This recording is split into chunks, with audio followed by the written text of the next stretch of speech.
Chegou a hora de ouvir um podcast sem mistério, onde saúde e bem-estar é um papo levado a sério. Você está ouvindo o podcast Saúde Sem Mistério, um projeto de extensão do IDOMED que une estudantes e especialistas para trazer informação clara e confiável sobre saúde e bem-estar.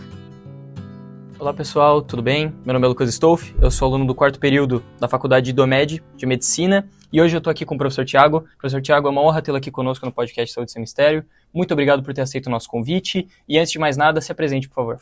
Lucas, a honra é toda minha, né? Um grande prazer estar aqui participando desse projeto tão bacana, indo para a 3ª temporada agora.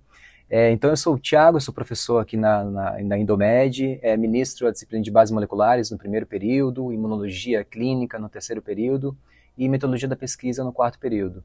A minha formação ali é biomedicina, minha graduação em biomedicina e minha pós-graduação em genética e biologia molecular, né? Tanto mestrado e doutorado eu segui para essa área aí. Bom, hoje a gente vai falar sobre um tema extremamente pertinente, né, professor? A gente vai falar sobre vacina e a primeira pergunta, para começar, o que é a vacina e como ela age no nosso sistema imune? Bom, vacina é uma intervenção de saúde pública, né, umas estratégias muito efetivas para tentar levar esse impedimento de uma infecção na população humana. Então, com o uso da vacina, a gente consegue prevenir diversos tipos de infecções. A questão, como que a gente consegue fazer isso, né? A gente utiliza esse medicamento, ele é um imunobiológico, ele é composto de componentes derivados do próprio patógeno e de maneira muito segura a gente consegue estimular o sistema imunológico da pessoa que está recebendo essa vacina para poder desencadear um processo inflamatório e lá no final gerar algumas moléculas protetoras, né? Por quê? Porque no momento que essa pessoa tiver o contato novamente com esse mesmo patógeno no qual ela foi vacinada, ela está com essa proteção, e essa proteção ela ocorre, né, pela produção de anticorpos a partir desse estímulo que ocorreu com a vacina, né, a partir dessa vacina. Então esses anticorpos eles vão conseguir neutralizar, muitas vezes, né, ou impedir que essa pessoa tenha essa doença, né. Então a vacina, sem sombra de dúvidas, Lucas, foi um dos grandes avanços na medicina, e a gente tem como estimativas de 3 a 4 milhões de pessoas que sobrevivem por conta dessas vacinas a cada ano, né? A gente evita a morte de 3 a 4 milhões de pessoas todos os anos por conta do uso da vacina. Professor, por que algumas vacinas é necessário a gente tomar uma segunda dose ou uma dose de reforço? Por que isso acontece? Bom, isso vai depender muito, Lucas, do esquema vacinal da vacina, né, no qual ele foi desenvolvido para poder aplicar isso na população. Então, algumas vacinas, de fato, precisam dessa segunda dose. A primeira dose ela não é suficiente para desencadear essa resposta imunológica tão forte. Então, eu preciso dessa segunda dose para justamente reforçar uma coisa muito importante que ocorre com o uso da vacina, que é o desenvolvimento da memória imunológica. Porque quando essa pessoa tem essa memória imunológica, ela vai conseguir se defender contra esse patógeno por muito tempo. Existem outros motivos também, né? Algumas vacinas, tem alguns tipos de vacinas que esse patógeno ele está fragmentado, ele está inativado. Então, como ele está inativado, ele não consegue estimular tão fortemente o meu sistema imunológico. E por conta disso, eu vou precisar de algumas doses extras para poder reforçar, né, essa indução da minha resposta imunológica e criar lá uma memória imunológica. E, de fato, essa pessoa vai estar protegida. Agora é importante também frisar que se a vacina, né, ela foi desenvolvida para aquele esquema vacinal, se é 2 doses, uma dose única, a pessoa de fato só vai estar protegida no momento que ela tiver essas doses completas, né? Então, se é para 2 doses, ela vai precisar realmente tomar essa segunda dose para poder de fato tá vacinado de maneira extremamente, né, protegida como as vacinas são. Entendi. Então, algumas doses elas têm um protocolo de vacinação e o fato de você ter essas 2 doses seria para o paciente, ou enfim, qualquer um que seja, fique totalmente imunizado, totalmente protegido contra aquele patógeno. Exatamente. A vacina ela foi desenvolvida, né, os ensaios clínicos que testaram a eficácia, né, dessa vacina, se foi para 2 doses, ela tem que ser aplicada com 2 doses, porque é dessa maneira que eu vou conseguir, né, atingir essa memória imunológica. E lembrando, né, a memória imunológica vai produzir anticorpo, vai produzir células de memória. E é isso tudo que a gente quer e a gente precisa para uma pessoa que é vacinada. Entendi. Mais uma dúvida, professor. Por que algumas vacinas têm efeitos adversos? Isso acontece em todas as vacinas ou são em vacinas específicas? Isso não acontece em todas e não acontece em sempre, né? E não acontece para todas as pessoas, isso vai depender. Mas sim, embora as vacinas são bastante seguras, isso é um fato, elas podem manifestar, né, elas podem levar a alguns efeitos colaterais, né? Então, talvez um pouco de dor, de inchaço, ali naquela região que foi aplicada essa vacina, né? Isso é consequência, né, Lucas, da própria inflamação local que está ocorrendo ali. Uhum. Então, esse tipo de sintoma, geralmente, 2, 3 dias, eles acabam passando, né? Além disso, a gente pode ter alguns sintomas mais sistêmicos também, né? Inflamação, né? Por conta desse processo inflamatório, né? Sim. E aí, por conta disso, a gente pode ter uma febre baixa, um pouco dor no corpo, talvez a pessoa pode se sentir um pouco fadigada, né? Mas, de qualquer maneira, isso é para ser passageiro. Sim. E, de fato, acho que é importante frisar, Lucas, que a vacina ela não vai induzir a doença, né? Uhum. Ela vai treinar o teu corpo a reconhecer aquele patógeno para poder se proteger no futuro, né? Numa reinfecção, né? Numa exposição subsequente. Então, quando a pessoa tem sintomas, ela não está tendo a doença em si, ela está tendo uma consequência do processo inflamatório que deve ocorrer, de fato, para poder gerar esse efeito protetor que toda vacina gera. Professor, a gente escuta muito por aí, eu tomei a vacina da gripe e fiquei gripado. Por que isso acontece? Isso é muito comum, né? Eu tomei a vacina e fiquei com gripe. Na verdade, não ficou com gripe, né? Ela ficou com esses sintomas que são efeitos colaterais que podem ocorrer em algumas pessoas, em alguns casos com certa intensidade. Mas não é a doença em si, não é a gripe, né? Até porque, né, Lucas, seria impossível, né, causar gripe, já que esse vírus que está na vacina, ele está totalmente inativado. É um vírus morto, né? Ele não consegue se proliferar. Se o vírus não consegue se proliferar, tampouco vai conseguir causar essa doença, que é a gripe. Então, de fato, a pessoa não está tendo gripe, né? O que pode acontecer é que a pessoa toma vacina, mas já está gripado, né? Isso pode acontecer.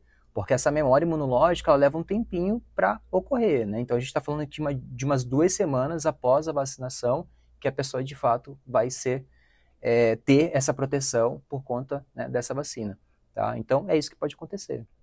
Bom, professor, outra coisa que eu gostaria de saber é o que são essas novas vacinas de RNA mensageiro e quais são as perspectivas científicas delas?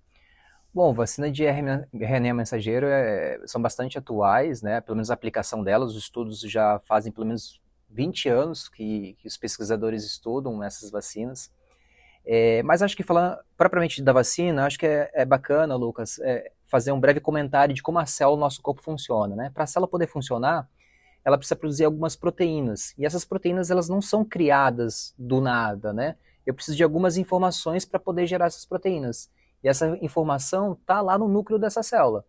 Então, lá no núcleo tem a informação que vai determinar aquela proteína, e eu preciso trazer essa informação que está no núcleo para o citoplasma dessa célula para poder produzir essas proteínas.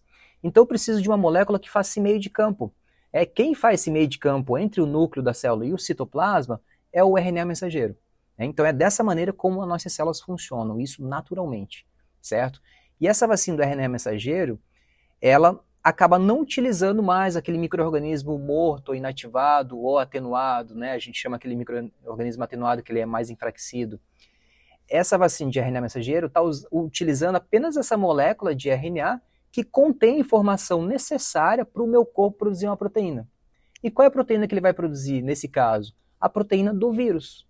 Porque no momento que o meu corpo produz essa proteína viral, ele vai reconhecer essa proteína como estranha, vai desencadear uma resposta imunológica e produzir anticorpos, trazendo proteção para esse indivíduo. Então, vacina de RNA mensageiro, ela é bastante atual, a gente viu agora com essa aplicação, né, para o caso de Covid, mas a gente estuda, né, a gente já entende de RNA, desde a década de 60 a gente já vem estudando essa molécula, então elas são super seguras, a gente consegue padronizar essas moléculas de maneira mais fácil quando compara-se com esses micro-organismos inativados que a gente utiliza para outras vacinas. Bom, professor, agora a gente vai começar um joguinho rápido de perguntas e o professor vai responder se é verdade ou mito e pode complementar a sua resposta, bora? Vamos lá, bora. Então vamos lá. Vacinas sobrecarregam o sistema imune das crianças? Essa é uma preocupação bastante recorrente dos pais, né, que vacinam seus filhos, e bastante genuína também pensar dessa forma, né? Mas não, isso é mito.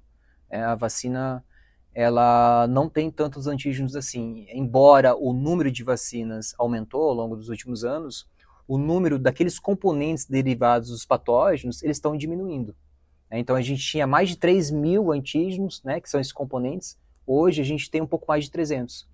Então não é verdade, né? E a criança, desde o nascimento dela, já inicia lá uma colonização do intestino dela por bactérias, né? E ela tem infecções ao longo da vida dela, ela tem exposição a diversos antígenos ambientais. Então não, de maneira nenhuma vai, né, sobrecarregar o sistema imune dela. Perfeito. Agora, para a nossa segunda afirmação, vacinas causam autismo. Esse é um dos principais mitos, né, que infelizmente ainda serve de combustível para o movimento anti-vacina, né, Lucas? Uhum. E essa história tem até início, assim, né? Ela começou lá na década de 90, onde houve uma publicação de alguns autores construindo uma certa correlação, uma falsa correlação, né, entre vacina e o transtorno do espectro autista. Com o tempo acabou, né, sendo descoberto que esses autores desses artigos estavam recebendo financiamento de escritórios de advocacia que estavam, né, processando essas indústrias farmacêuticas e, claro, além de todos os erros metodológicos que esse trabalho tinha. Tanto que esse artigo que foi publicado no The Lancet na época, ele foi retirado do ar. Né? Então, e até hoje, né, inúmeros estudos surgiram tentando reconhecer, saber se existe de fato uma causa entre o autismo e as vacinas. Nenhum deles encontrou de fato, né, um efeito de causalidade com o uso da tríplice viral. Inclusive tem um estudo bastante importante, foi publicado acho que em 2014, 2015, que estudou, né, acompanhou durante 2001 e 2012 mais de 90 mil crianças, né, dividiram em dois grupos, as crianças que tomaram a vacina e as que não tomaram, e não encontraram ali nenhuma diferença no número de autismo para quem tomou e quem não tomou. Então não, isso é um completo mito que infelizmente até hoje as pessoas pensam, né, sobre isso. Bom, para a nossa próxima afirmação, vacinas mudam o DNA das pessoas. Esse é outro mito. Esse mito é mais recente, né? Foi por conta das vacinas de RNA para a Covid. Não, esse RNA ele é carregado, ele é empacotado, né, numa microesfera lipídica ali, onde eu consigo, né, empacotar esse RNA para entregar para a célula dessa pessoa. Só que esse RNA ele não entra no núcleo, né, onde está a informação, onde está o DNA desse indivíduo. Ele está ali no citoplasma, ele vai ser utilizado, né, para ser lido, aquela informação vai ser lida, vai ser traduzida e a pessoa vai produzir aquela proteína. E esse RNA, Lucas, ele é instável, então ele não perdura por muito tempo no organismo dessa pessoa. A gente está falando aqui de alguns minutos. Então esse RNA ele é rapidamente degradado. Né? Então você não tem a menor chance, né, de editar um DNA. E mesmo se ele entrasse no núcleo, só o DNA, o RNA sozinho, né, ele não tem essa capacidade de editar ou alterar meu material genético que está lá dentro do núcleo. Eu precisava de outros elementos, de outros componentes aí para de fato poder editar. Então isso é um completo mito, né? Entendi. Então não seria capaz de causar uma mutação genética, algo que vai mudar a estrutura do DNA de uma pessoa? Não, muito longe disso, né? E a gente teve estudos para comprovar isso, né? Que realmente de fato não acontece esse tipo de alteração ou de edição. Então as pessoas podem ficar super tranquilas que esse RNA ele nem chega perto do DNA nuclear, né? Ele está ali no citoplasma só para ser traduzido em uma proteína desse vírus. Ótimo. Ok. Então, para a nossa próxima afirmação, vacinas podem causar infertilidade. Essa é um mito recorrente também, né? Que algumas vacinas poderiam estar causando infertilidade nos homens. Também, né, nenhum estudo comprovou causalidade, né? Que através do uso da vacina a pessoa vai se tornar infértil. Teve vários estudos, né, que tentaram determinar isso. Então, o que eles concluíram? Né, que não diminuiu a contagem de espermatozoides nessas populações masculinas que receberam essas vacinas, as taxas de fertilidade, gravidez desses casais não diminuiu, né, por conta dessas vacinas. Então, não existe nenhum fundamento científico, nenhuma evidência científica para que a gente acredite nesse tipo de crença, né, que pode levar à infertilidade. Agora, algumas infecções como a cachumba, né, causam infertilidade, né? Isso é consenso, né, na literatura científica que causa. E para cachumba a gente tem vacina.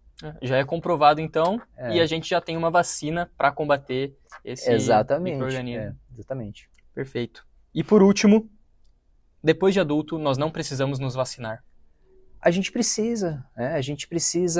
Muitas dessas vacinas, essa proteção ela não perdura, né, por toda a sua vida, muitas dessas vacinas, então a gente precisa se vacinar para fazer aquela dose de reforço, né, para reforçar essa memória imunológica. Então, se a tua proteção estava diminuindo, caindo ao longo do tempo, você com essa nova vacina, né, com essa outra vacina, você acaba aumentando essa proteção novamente. Então, sim, é importante, nós adultos, a gente pode servir de reservatório, de vetor, ou seja, né, a gente está transportando patógenos e transmitindo para crianças, para idosos, então é importante a gente ter essa vacina para poder controlar. E algumas vacinas, Lucas, algumas vacinas virais, né, elas mudam muito, elas precisam mudar, porque o vírus ele muta, né? Então, quando o vírus vai acumulando mutações, ele vai mudando também. Se o vírus está mudando, a gente precisa atualizar essas vacinas. Então, por exemplo, para a influenza, a gente precisa que essa pessoa todo ano receba essa nova vacina para poder se atualizando aí, fazendo com que o sistema imunológico dela sempre consiga reconhecer esse patógeno e trazer proteção, que é isso que a gente sempre espera de uma vacina. Perfeito. O professor comentou sobre transmitir a doença para idosos, transmitir a doença para crianças. Isso entra naquele caso de imunidade de rebanho, que seria proteger como um todo uma sociedade?